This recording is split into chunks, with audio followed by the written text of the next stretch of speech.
Yuk kita baca beberapa ayat dari surat Timotius. 2 Timotius 2 ayat 20 dan 21. Dalam rumah yang besar bukan hanya terdapat perabot dari emas dan perak, melainkan juga dari kayu dan tanah. Yang pertama dipakai untuk maksud yang mulia, dan yang terakhir untuk maksud yang kurang mulia. Jika seorang menyucikan dirinya dari hal-hal yang jahat, ia akan menjadi perabot rumah untuk maksud yang mulia. Ia dikuduskan, dipandang layak untuk dipakai tuannya, dan disediakan untuk setiap pekerjaan yang mulia. Kita baca di sini, ini kan yang tulis Paulus, dan ini surat dia tulis kepada, bukan kepada jemaat ini sebenarnya ya, tapi kepada muridnya. Jadi artinya dia menyampaikan sesuatu yang penting untuk orang yang dianggap juga penting, karena ini kan muridnya, anak rohaninya. Dan ini disampaikan ketika Paulus sebenarnya sudah di puncak pelayanannya, sudah membangun pelayanan begitu rupa, dan dia tahu bahwa bagi dia waktunya udah nggak lama lagi ya untuk segera bertemu dengan Tuhan. Jadi yang dia sampaikan ini hal-hal yang sangat penting ya, bukan sekedar kepada orang Kristen pada umumnya ya, atau jemaat yang masih baru, tapi ini kepada dia punya murid ya, yang dia harapkan bisa meneruskan untuk apa yang dia sudah lakukan sebelumnya. Tapi tentunya ini ya berlaku buat kita semua. Cuma maksudnya ini adalah makanan yang lebih keras ya, bukan susu istilahnya. Ini makanan kepada orang-orang yang dipercayakan oleh Paulus ya untuk meneruskan pelayanan. Nah, kita melihat di sini bahwa ketika kita ikut Tuhan, tidak semuanya tergantung pada Tuhan. Ya, kadang-kadang kan kita suka mendengar orang bilang begini kan, semuanya tergantung Tuhan. Kalau Dia mau pasti bisa. Nggak ada yang mustahil bagi Tuhan. Sepertinya semuanya tergantung Dia. Tapi ternyata ada sisi kita ya. Karena ada kehendak bebas itu ada pada kita dan tergantung kita ya. Kita mau apa enggak. Rencana Tuhan bisa tetap jalan. Tapi apakah Dia pakai kita apa tidak? Nah, itu kan tergantung kita. Ya, ketika kita misalnya nggak mau, ya Dia pakai orang lain. Ya, orang lain itu punya kehendak bebas juga, mau apa enggak gitu. Ya, jadi kita mesti lihat konteksnya, dan sini kita belajar bahwa kita tuh punya peran, ada bagian yang harus kita lakukan. Nah, di sini dikatakan dalam rumah yang besar bukan hanya terdapat perabot dari emas dan perak. Ini bicara tentang dalam rumah Tuhan ya, artinya di dalam kerajaannya itu ada berbagai orang, ada berbagai wadah ya yang bisa Tuhan pakai, entah menjadi hamba Tuhan, menjadi tergantung apapun ya. Bisa juga menjadi orang-orang seperti Daniel, Sadrak, Mesyak, Abednego, atau seperti Daud, atau seperti Yusuf ya di Perjanjian Lama. Lalu dikatakan bahwa jika seorang menyucikan dirinya dari hal-hal yang jahat, ia akan menjadi perabot rumah untuk maksud yang mulia. Artinya ini ada bagian dari kita. Kalau kita itu menyediakan diri kita untuk dibentuk oleh Tuhan, kemudian dalam tanda kutip disekolahkan oleh Tuhan gitu ya, lewat pendidikan, entah itu pendidikan formal atau tidak ya. Kita diajar oleh Roh Kudus dan kita menurut, kita mau ya, maka kita menjadi perabot rumah untuk maksud yang mulia ya, dipandang layak untuk dipakai dalam pekerjaan-pekerjaan yang mulia. Itu apa tuh yang mulia? Ya, misalnya kita semua dipanggil untuk menyampaikan kabar baik ya. Tetapi sejauh mana jangkauan kita dalam pelayanan itu bukan hanya tergantung sama Tuhan ya. Itu menyangkut panggilan memang, tapi ada bagian kita, bagaimana kita itu menyediakan diri kita. Sama kalau kita sedang sekolah, sedang kuliah, ada yang belajar sungguh-sungguh, ada yang setengah-setengah. Nah, tergantung kita kan ya, kita mau ikut yang mana. Lalu ayat berikutnya mengatakan di ayat 22, sebab itu jauhilah nafsu orang muda, kejarlah keadilan, kesetiaan, kasih dan damai bersama-sama dengan mereka yang berseru kepada Tuhan dengan hati yang murni. Kalau kita baca kisah mengenai Daniel, ketika dia dengan teman-temannya dibawa ke Babel, lalu ketika mereka itu harus makan berbagai makanan, nah dia memutuskan untuk tidak menajiskan dirinya dengan makanan yang pada saat itu menurut aturan yang mereka pegang nggak boleh, ya. Nggak boleh makan makanan yang dipersembahkan kepada berhala, ada makanan-makanan yang dianggap haram, ya dia nggak mau, ya. Jadi dia punya keputusan untuk tidak menajiskan dirinya dengan hal-hal yang orang lain buat, yang dia dengan teman-temannya yang melayani Tuhan itu, yang mengasihi Tuhan, ya nggak boleh gitu. Jadi itu ada bagian yang perlu kita putuskan. Maka dikatakan di sini jauhilah nafsu orang muda, ya.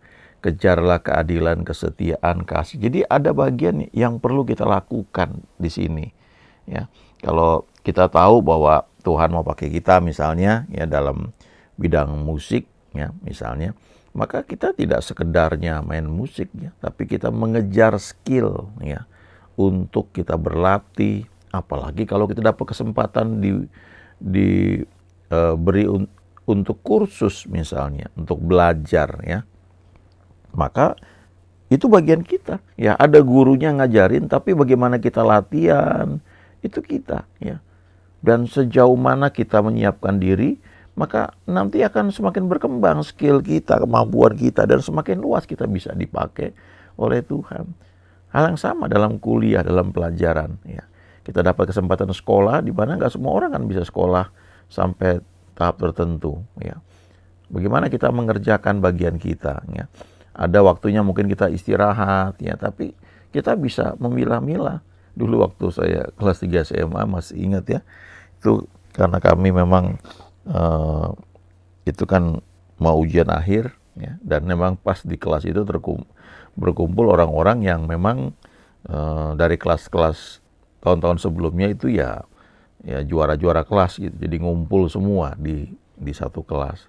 Jadi ketika istirahat itu sebentar kalau istirahat kelas lain itu keluar ya ke kantin ya, ngobrol, main. Ini kelas kami nyaris nggak pernah. Paling itu keluar ke toilet sebentar, habis itu di dalam itu ngerjain tugas, belajar ya. Ya lucu juga sih sebenarnya. Tapi memang itu karena serius ya, serius ingin mendapatkan hasil yang baik dalam ujian. Nah, jadi ini bagian yang tidak bisa dihindarkan. Nah, dalam pelayanan juga begitu ya. Ketika Tuhan make seseorang, maka ada karunia, ya mungkin ada mujizat ya, ada banyak hal.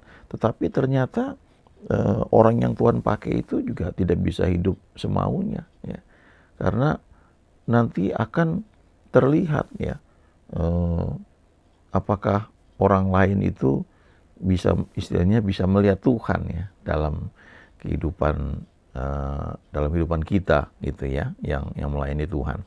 Tentu nggak ada yang sempurna di antara kita ya. Kita perlu belajar untuk memahami bahwa setiap orang sedang dididik oleh Tuhan. Jadi kalau ada yang kepleset, yang jatuh, yang tidak sempurna ya kita harus belajar untuk memahami bahwa orang itu juga sedang dibentuk oleh Tuhan ya. Tetapi memang bagi orang-orang yang secara umum ya, orang yang belum lahir baru, belum kenal Tuhan, itu bisa menjadi satu hal yang membuat mereka masa begitu sih gitu ya, terus tersandung ya. Misalnya sebagai contoh ya, dulu saya punya kakak rohani yang saya kagum sekali ya. Dia khotbah ya, KKR luar biasa. Lalu satu ketika saya dengar dia sakit. Nah itu membuat saya tersandung, loh kok dia bisa sakit gitu. Sementara waktu KKR dia ada mujizat, ada orang disembuhkan gitu. Itu sukar buat saya terima gitu. Jadi kayak mikir kok bisa ya, kalau ini apa yang diberitakan berarti nggak benar dong ya. Ternyata ya ada banyak hal yang saya belum mengerti ya. Jadi sisi ini perlu kita perhatikan Lalu kita perlu ingat juga bahwa kepada kita masing-masing ini ada pekerjaan-pekerjaan baik yang berbeda-beda satu dengan yang lainnya, ya. Karir kita dia di dalam Tuhan itu istilahnya beda-beda, ya. Ada yang disiapkan Tuhan untuk jadi pilot, ya. Tapi untuk itu kan ada bagian yang mesti dia kerjakan dengan baik. Lalu ada yang menjadi dokter, ya. Semua ini perlu sekolah, dan waktu dapat kesempatan untuk sekolah, bagaimana menyiapkan diri, bagaimana melakukan dengan baik, ya. Dalam praktiknya sebenarnya ya sayang ya, ada sebagian orang ternyata ketika dapat kesempatan untuk sekolah, ya, atau kuliah, itu tidak dimanfaatkan dengan baik, ya. Macam-macam penyebabnya sih. Ada yang karena jurusannya ternyata dia nggak suka, ya. Dia pilih itu karena ikut-ikutan teman, atau dia pilih itu karena orang tuanya yang mau, ya. Jadi dia kuliah di situ untuk menyenangkan orang tuanya aja. Tapi ketika selesai, dia nggak minat, ya, bekerja di bidang tersebut, ya. Ada juga yang memang dalam perjalanannya mencari identitas diri, atau dalam perjalanannya menemukan karir yang cocok, ya dia masuk sekolah kuliah, tapi kemudian akhirnya dia mengerti, ya, ternyata saya cocoknya di sini, ya. Ada teman juga yang saya kenal, dia masuk jurusan teknik, ya, hebat sekali di bagian komputer, tapi kemudian setelah dia lulus dia mengerti, ya, dia lebih cocok bekerja di bagian penelitian, ya. Dan dia enjoy di situ, ya. Jadi praktis apa yang dia pelajari waktu dia kuliah itu ya banyak sekali yang tidak terpakai, walaupun mindset dia itu ya tetap terpakai. Nah, kita perlu menyadari bahwa masing-masing kita itu punya pekerjaan baik yang Tuhan siapkan buat kita, dan Tuhan mau supaya kita hidup di dalamnya. Nah, untuk itu kita perlu membangun hubungan dengan Tuhan supaya kita menangkap, ya, dia mau bawa kita itu kemana. Karena kalau kita ketemu, ya, tuntunan Tuhan buat kita itu bukan berarti semuanya menjadi mudah, ya, enggak juga. Tapi kita punya satu kepastian, ya, dalam melakukan tindakan kita sehari-hari. Ada tuntunan, ada sukacita, ya, ada tantangan, tapi bisa dihadapi, ya. Dan kita semakin punya keyakinan yang kuat dalam diri kita ini, bahwa Tuhan sedang menuntun kita. Walaupun tanda-tanda yang kita lihat dengan kemampuan jasmani kita itu mungkin belum terlihat, ya. Tapi ada damai, ada kepastian, keteguhan dalam hati bahwa Tuhan sedang menuntun kita. Nah, kalau ya saya masih ingat dulu, ya, waktu saya mempersiapkan diri untuk ujian perguruan tinggi negeri, ya, saya ikut bimbingan belajar selama setahun. Dan guru bimbingannya selalu bilang begini, ya, jadilah yang terbaik, ya. Kalau nanti mau jadi dokter, jadilah dokter yang terbaik. Karena banyak orang yang mungkin kuliah kedokteran, begitu dia lulus jadi dokter, ya, beda dengan dokter-dokter lain yang kelihatannya pasiennya bisa banyak, ya, dan sebagainya gitu. Nah, kalau dibilang kalau jadi tukang sapu, jadilah tukang sapu terbaik. Mungkin kelihatannya bercanda, tapi yang dia bilang itu ya betul. Nah, kalau jadi melayani juga begitu, ya. Do your best, jadilah yang terbaik. Nah, ini biasanya bisa terjadi kalau itu memang panggilan kita dan minat kita di situ, ya. Jadi kita bangun, tidur, ya, beraktivitas, semuanya itu terkonsentrasi dengan satu tujuan yang memang Tuhan siapkan buat kita, dan kita istilahnya kita nih mengikuti aliran Tuhan, ya. Jadi kita tidak melawan arus, ya, yang Tuhan kerjakan dalam hidup kita, ya. Nah, yang menarik juga, ya, kalau kita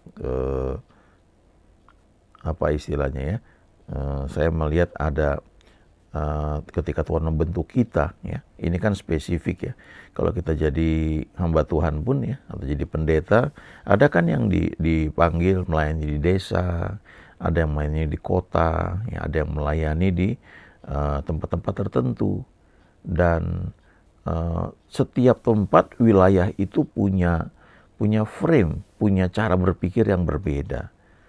Kita perlu terus membangun hubungan dengan Tuhan, ya, sedemikian rupa sehingga kita itu lebih mudah untuk mengikuti tuntunan Dia, lebih mudah untuk nyerah, ya.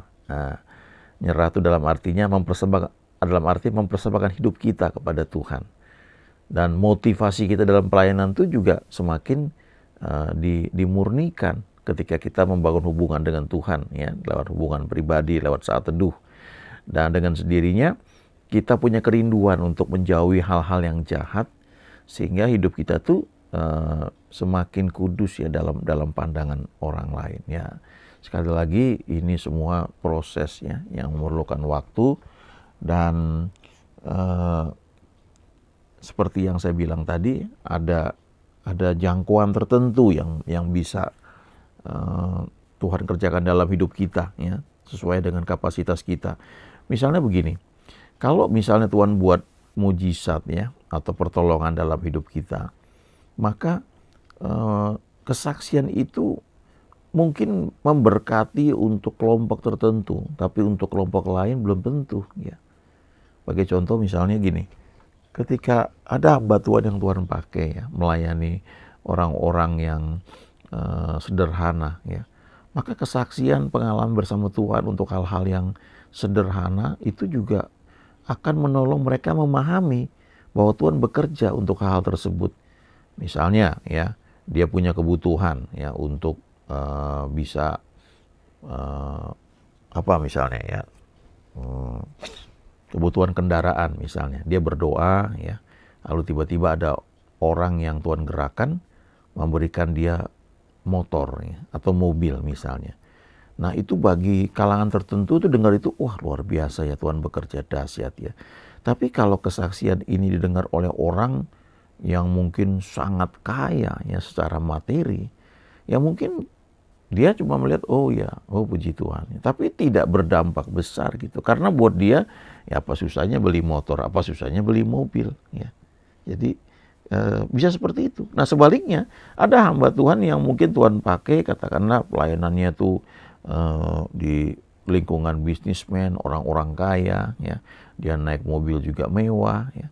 Kemudian ketika dia khotbah, dia untuk ke desa misalnya, ya, lalu kesaksian dia itu ketika dia cerita bagaimana Tuhan menolong dia, mungkin dalam hal katakanlah bisnis, ya, dia diselamatkan dari satu peristiwa sehingga dia lolos dari kerugian mungkin ratusan miliar, ya, atau puluhan miliar. Nah, itu kalau didengar orang-orang yang sederhana itu, ya, susah untuk menangkap itu, ya.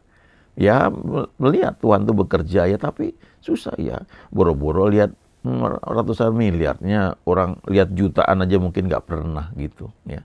Jadi ternyata itu kesaksian atau pengalaman masing-masing orang, ya, bersama Tuhan ketika disaksikan itu tergantung segmennya yang mana gitu, ya. Tidak bisa kepada semuanya, ya.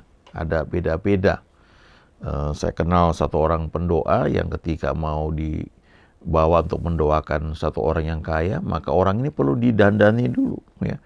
Dibelikan baju mewah, ya, baju mahal maksudnya, dikasih pinjam perhiasan berlian, ya, dibawa ke salon, ya, supaya orang yang mau didoakan ini ngelihat, oh ini hamba Tuhan yang mau doain gitu, ya. Jadi dia membuka hatinya baru dia mau didoakan. Bisa kayak begitu, ya. Ya. Ya, jadi memang mau nggak mau ini membuat kita ini semakin sadar bahwa kita ini selalu perlu bergantung kepada Tuhan, ya. Tuhan membuat kita untuk bergantung kepada Dia, ya. God made us to depend on Him. Jadi memang persekutuan kita dengan Tuhan itu mau nggak mau sesuatu yang harus dilakukan setiap hari, setiap saat. Ketergantungan kita pada Tuhan.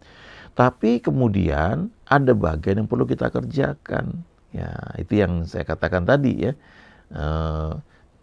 Tergantung Tuhan, tapi tergantung kita juga. Kehendak bebas kita ini, kita mau apa enggak? Nah, kalau kita mau, maka semuanya akan jauh lebih mudah dikerjakan, bukannya tanpa kesulitan, tapi pasti bisa diatasi karena kita bersama dengan Tuhan. Ya, haleluya, amin.